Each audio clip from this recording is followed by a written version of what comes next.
Graphic Audio presents The Morgans. Move and I'll kill you, Snake.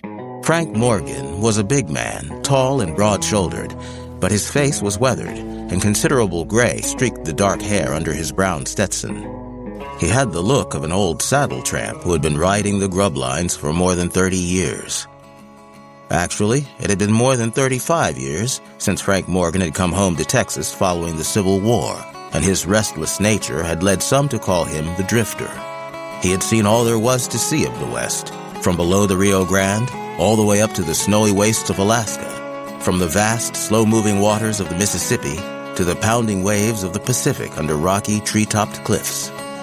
He had another name, though, given to him because of his blinding speed and deadly accuracy with the Colt peacemaker he wore, and because so few of his breed still lived here in the early days of the 20th century. The Last Gunfighter. Conrad opened the envelope and took out a folded sheet of paper.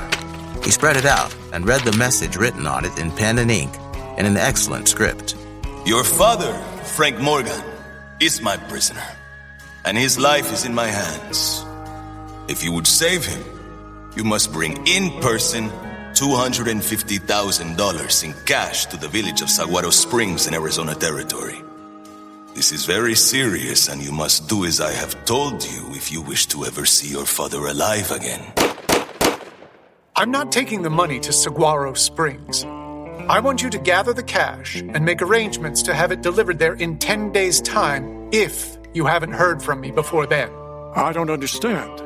You're not going to Arizona to ransom your father? Conrad opened the large bottom drawer on the right side of the desk and reached into it. He brought out a coiled gun belt with an attached holster in which a walnut-butted Colt .45 rested. He stood up and put the gun belt on top of the letter and photograph. Conrad Browning isn't going to Saguaro Springs, but Kid Morgan damn sure is. Senor, you freed yourself. And I reckon I've got you to thank for that. You took a mighty big chance smuggling that piece of metal to me so I could pick the lock. It wouldn't have gone well for you with the general if you'd been caught. I trusted to El Señor Dios to protect me and grant you your freedom. We're a long way from that. Available now in Graphic Audio.